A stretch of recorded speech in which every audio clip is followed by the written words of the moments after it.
欢迎来到巴巴娱乐呀频道，请订阅频道，所以大家不要错过当天最热门的新闻。我们今天的时事通讯包括以下内容：为什么成毅的剧总是越到最后看着越有劲？在当下内娱剧集市场，演员的竞争已经不单纯依靠流量，而是靠作品和演技去征服观众。成毅这位近年来备受瞩目的实力派小生，便是一个典型代表。翻看他近年来的代表作，从《琉璃》到《沉香如屑》，再到《莲花楼》《南风知我意》《赴山海》，几乎每一部剧都呈现出相似的现象。开局时，观众或许只是抱着试探心态，但随着剧情深入，尤其到了后半段，观众会越来越上头，甚至有种越看越有劲的感觉。那么，为什么成毅的剧总是能做到后劲十足？这并非偶然，而是多重因素共同作用的结果。剧情结构的铺垫与爆发，慢热到高能的递进节奏，精心设计的剧情走向。成毅出演的多数剧都采取了前期铺垫加后期爆发的叙事模式。开篇时往往以温和的节奏展示人物的成长轨迹、情感的埋线以及世界观的搭建。观众可能会觉得节奏有点慢，但正是这种慢热，为后期的情感大爆发和剧情反转做足了准备。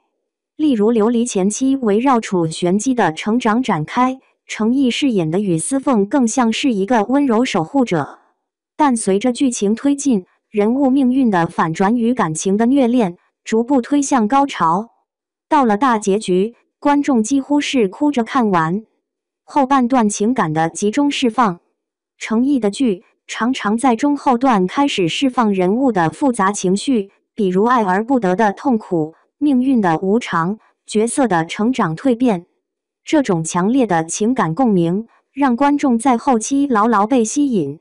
莲花楼就是最佳例子，前半段更多是悬疑探案与轻松氛围，到了后半段，李莲花的身世秘密与宇芳多病、狄飞升的兄弟情交织，加上与仇敌的终极对决，情节张力陡然拉满，观众评价看到最后几集完全停不下来。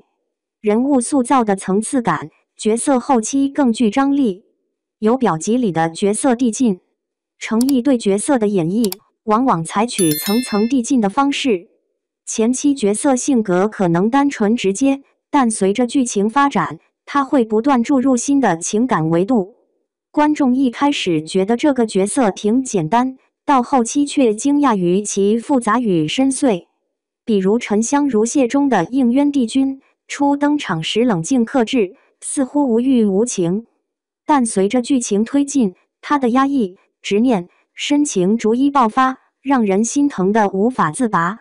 观众的评价就是，成毅把帝君的克制和爱的不得的痛演到骨子里，痛点与反差制造记忆点。成毅常常利用角色的反差制造观众的心动点。一个外表坚强的角色，内心却脆弱柔软；一个看似冷淡的人，实则深情不渝。这些反差往往在剧集后期集中展现，因此观众越往后越沉浸。《南风知我意》里的傅云深就是典型，前期傲娇又冷酷，后期当他的柔软和深情完全暴露，虐点瞬间拉满，观众被牢牢锁死。成毅的表演方式，细节控与后进行演技，细腻的情绪递进。成毅的演技常被评价为不张扬，但后劲大。他善于通过眼神、肢体细节、语气变化，逐渐堆叠角色的情绪。前期或许不显山不露水，但随着剧情发展，这些埋下的细节会在关键时刻爆发，让观众感受到强烈的情感冲击。哭戏与情感爆发的杀伤力，成毅的哭戏尤其动人。他不会单纯依赖泪水，而是通过情绪层层递进，表现出忍到极致才崩溃的感觉。这样的表演往往出现在剧情后期，因此给观众留下深刻印象。就像琉璃后期与丝凤的泪崩场景，几乎成为了名场面。为角色服务而非抢戏，成毅的表演并不急于抓人眼球，而是始终服务角色和故事。他善于沉住气，把角色的变化留在后面慢慢释放，这也是为什么观众会觉得越到后面越有劲。观众心里的沉浸效应，情感共鸣的递增曲线，从旁观到代入。诚意的剧往往能让观众从看故事逐渐转变为代入角色。前期观众只是旁观者，后期随着角色的磨难与成长，观众的情绪与之强烈绑定，形成沉浸式观看体验，情感宣泄的满足感。后期的高潮和爆发正好满足观众情感宣泄的需求。当角色痛彻心扉，观众的眼泪、心疼、感动也在那一刻得到释放。于是大家会说，越往后越好看，太上头了。市场策略与团队把控，懂得留到最后。制作团队的叙事选择，诚意常合作的剧组善于把重头戏留在后半段，这种结构设计符合当下网剧越到后期越爆点的趋势。因为观众在信息过载的时代，能坚持追剧本就说明代入感很强，后期的集中爆发更容易引爆话题。平台与营销的推动，爱奇艺、优酷等平台也常常在剧集后期加大宣传力度，把观众对角色的依恋与剧情高潮结合起来，形成口碑与热度的双向推动。这也是诚意剧集屡屡实现逆跌上升的原因之一。案例解析3部剧的后进轨迹：琉璃，仙侠虐恋的情感爆发，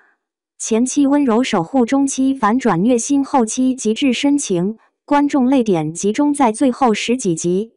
莲花楼，悬疑探案到兄弟情与身世揭晓，前期轻松推理，中期逐渐揭示真相，后期悲情与宿命，观众评价看到结局才发现里莲花多伟大。沉香如屑，克制与爆发的帝君，前期冷淡理智，中期爱而不得，后期情感全线爆发，成为全剧名场面。诚意的后进行魅力，诚意的剧为什么越到最后越有劲？原因可以归纳为剧情结构，前期铺垫，后期爆发；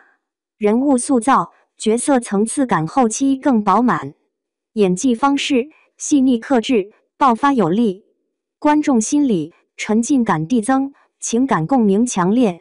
市场策略，懂得把重头戏留到最后。